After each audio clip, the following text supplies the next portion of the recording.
em um momento que eu estava terminando minha graduação lá fora, eu estudei na França, e num período em que eu tinha que estagiar, eu estava trabalhando numa empresa de consultoria naval dentro da Espanha.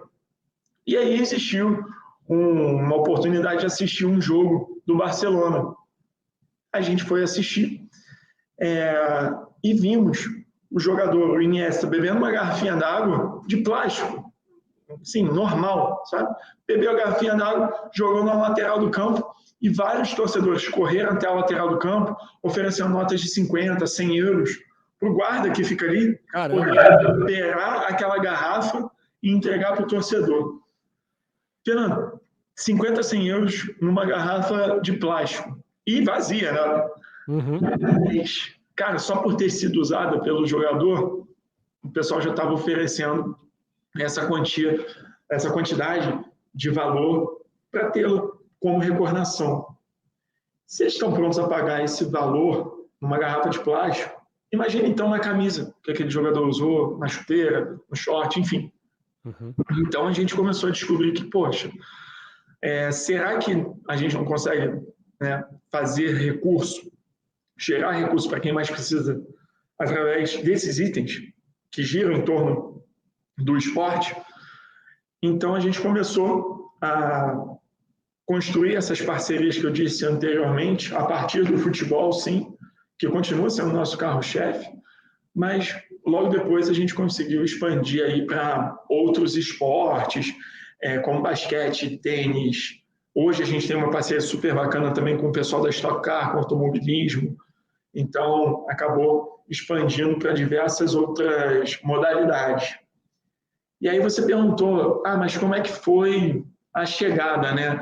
Até essas primeiras parcerias. Como que você conheceu alguém lá dentro que te abriu os portos? Como é que foi isso? Então, não tem ninguém que seja do meio do futebol. Pai, avô, periquito, papagaio, não conheço ninguém desse meio. Mas, cara, foi com muita certeza de que, confiança, com que aquilo que você está acreditando vai dar certo, batendo porta em porta, e mesmo levando 99 nãos, você continua certo que, cara, vai abrir, uma porta vai se abrir e vai ser a oportunidade que eu vou abraçar. E acabou que foi assim, nessa insistência, sabe? Mandando e-mail mesmo, não conhecia ninguém, não conhecia as pessoas no meio, mas mandava e-mail, tentava explicar qual era a proposta, qual era a ideia, e de pouquinho em pouquinho acabaram se abrindo essas portas, e aí a gente faz um trabalho super bacana com um clube que acaba contando para outro, que conta para outro, e aí as coisas acabam avançando. Uhum. E, não, muito legal e super interessante essa história que você colocou aí da garrafinha. Poxa vida, né? Como a gente vai imaginar mas envolve muita paixão, né? Principalmente futebol. Você lembra daí como Play for a Cause, qual foi o primeiro projeto que vocês fecharam? Antes, a gente era chamado de Football for a Cause. Só que, quando a gente começou a abraçar diversos outros projetos, ou outras modalidades, a gente se transformou em Play. Como Football for a Cause, o primeiro projeto mesmo, ele aconteceu enquanto eu estava lá fora. Então, a gente fez parceria com um clube da segunda divisão do campeonato francês, com um jogador que era jogador reserva, de um jogo que eles perderam de 4-0. Uau! Então, tudo que tinha para não funcionar, a gente tinha nessa primeira experiência nossa. E a gente pegou um short e uma camisa nesse jogo.